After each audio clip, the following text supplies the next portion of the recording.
Daniel chapter 5. King Belshazzar gave a great banquet for 1,000 of his nobles, and drank wine with them. While Belshazzar was drinking his wine, he gave orders to bring in the gold and silver goblets that Nebuchadnezzar his father had taken from the temple in Jerusalem, so that the king and his nobles, his wives and his concubines, might drink from them. So they brought in the gold goblets that had been taken from the temple of God in Jerusalem, and the king and his nobles, his wives, and his concubines drank from them. As they drank the wine, they praised the gods of gold and silver, of bronze, iron, wood, and stone. Suddenly, the fingers of a human hand appeared and wrote on the plaster of the wall, near the lampstand in the royal palace. The king watched the hand as it wrote. His face turned pale, and he was so frightened that his knees knocked together and his legs gave way. The king called out for the enchanters, astrologers, and diviners to be brought, and said to these wise men of Babylon, "Whoever reads this writing and tells me what it means will be clothed in purple and have a gold chain placed around his neck, and he will be made the third highest ruler in the kingdom." Then all the king's wise men came in, but they could not read the writing or tell the king what it meant.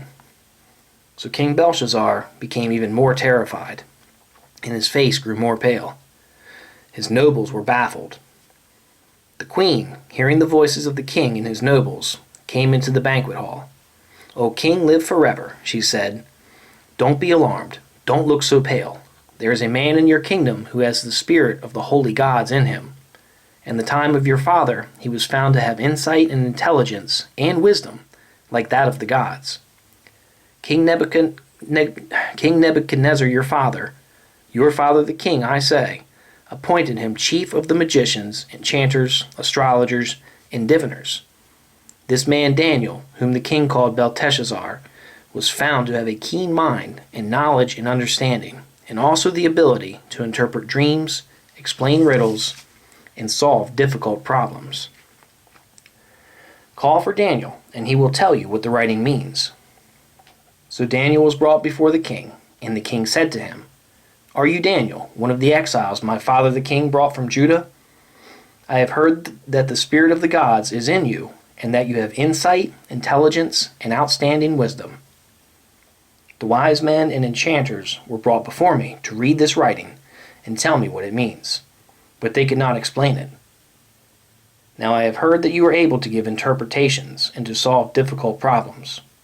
If you can read this writing and tell me what it means, you will be clothed in purple and have a gold chain placed around your neck, and you will be made the third highest ruler in the kingdom."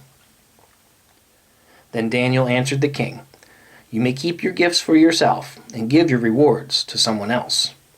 Nevertheless, I will read the writing for the king and tell him what it means. O king, the Most High God gave your father Nebuchadnezzar sovereignty and greatness and glory and splendor. Because of the high position he gave him, all the peoples and nations and men of every language dreaded and feared him.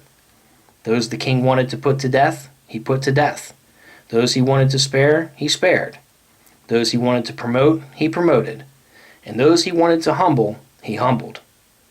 But when his heart became arrogant and hardened with pride, he was deposed from his royal throne and stripped of his glory. He was driven away from people and given the mind of an animal. He lived with the wild donkeys and ate grass like cattle, and his body was drenched with the dew of heaven, until he acknowledged that the Most High God is sovereign over the kingdoms of men and sets over them anyone he wishes. But you, his son, O Belshazzar, have not humbled yourself, though you knew all this. Instead, you have set yourself up against the Lord of heaven. You had the goblets from the temple brought to you, and you and your nobles, your wives, and your concubines drank wine from them. You praised the gods of silver and gold, of bronze, iron, wood, and stone, which cannot see or hear or understand. But you did not honor the God who holds in his hand your life and all your ways. Therefore he sent the hand that wrote the inscription. This is the inscription that was written: Mene, Mene, Tekel, Parsin. This is what these words mean. Mene, God has numbered the days of your reign and brought it to an end. Tekel, you have been weighed on the scales and found wanting. Peres, your kingdom is divided and given to the Medes and Persians. Then at Belshazzar's command, Daniel was clothed in purple, a gold chain was placed around his neck, and he was proclaimed the third highest ruler in the kingdom.